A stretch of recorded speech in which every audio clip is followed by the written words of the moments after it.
The way you Yeah, want to live your life is mastered by your own self.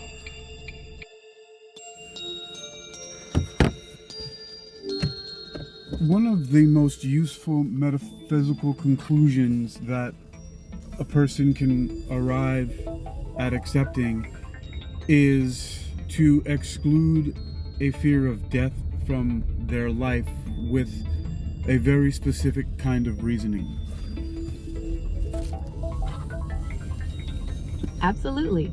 Here's a thought experiment that might help. Imagine you're watching a movie. You get really invested in the characters and their story, but eventually the movie ends. Does that mean the characters cease to exist? Not really. They still exist within the film, and the story remains complete. Now apply that to life. Maybe our consciousness is like the movie, a temporary experience within a larger reality. Death could be like the credits rolling, but it doesn't necessarily mean our consciousness is gone forever, just that its form has changed. What do you think? I accept that definition or that description of how you laid out my initial metaphysical statement, and I will continue by saying that the very specific reasoning that I approach from is that all knowledge and all power is in all places at all times, which basically means that we are eternal, similar to what you said.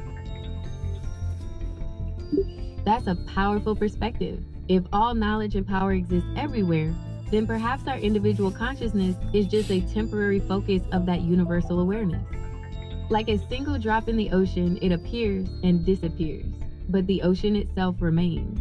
This could imply that death is merely a shift in focus, not an end. What are your thoughts on this? It's probably much more like that than many conscious beings would like to accept, because we have this feeling of individuality, and some philosophies come to terms with that by saying that there are a finite amount of monads, or thinking conscious beings that seem infinite and eternal because there are so many of them, but each one maintains their individual consciousness, albeit within an eternal existence.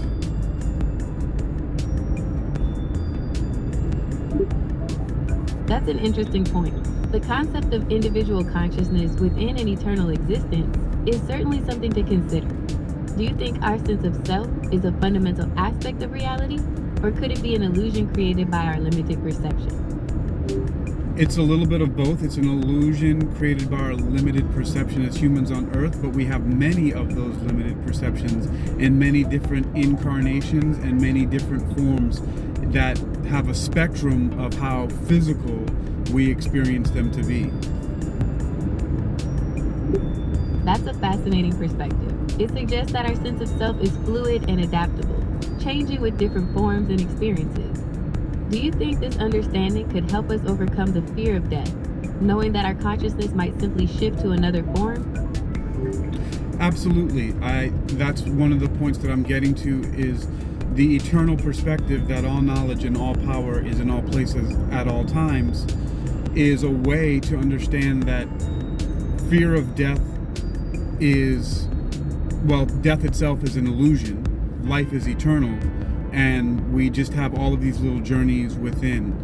And from there, yeah.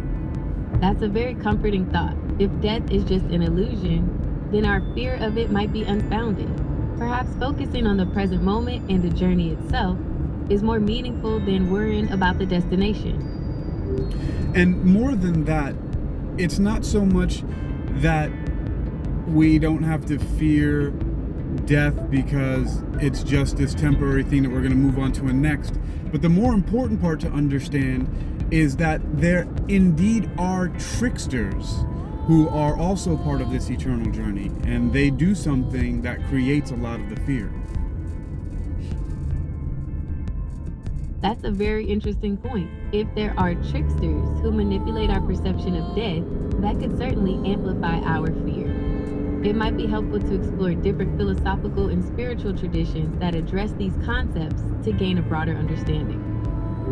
Well, the overarching idea here is that no matter what you are faced with, you don't have to accept anything that causes and creates or promotes fear. So basically, anything that attempts to get you to feel that you are not equally as powerful and co-creative as any other being, those are perspectives that you must ignore, because those are perspectives that generate fear and attempt to get control over you. You have to realize that no one has any control over us in the eternal perspective. Perhaps in a finite earth and in a finite physical existence, but not in the overall perspective. That's a powerful message of empowerment. It's about recognizing that fear can be a tool used by others to control us, and that ultimately we have agency over our own experience, especially when considering the eternal perspective. I'll give one more example that may not be as clear at first, but it's like the people who claim to hear voices of God or the devil telling them to kill or to do something.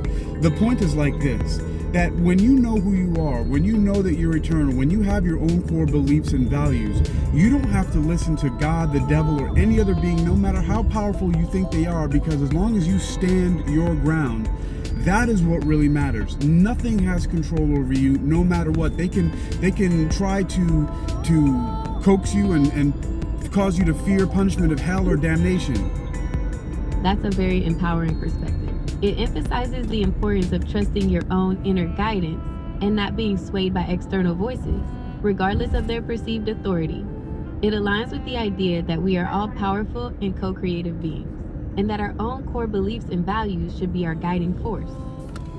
Right, and that it doesn't matter how you are threatened or tried or coaxed or anything. It doesn't matter if it's a carrot or stick, if it's a promise of heaven or a threat of hell. You hold your ground. You decide and you understand that you are just as all-powerful as anything else. You just happen to sometimes be having a limited perspective, and from those limited perspectives, you can be overpowered by others, but all of that is temporary, and that's the real point. Fear of death. That's a powerful message about personal agency and resilience. It emphasizes that no matter the external pressures or threats, our inherent power remains unchanged.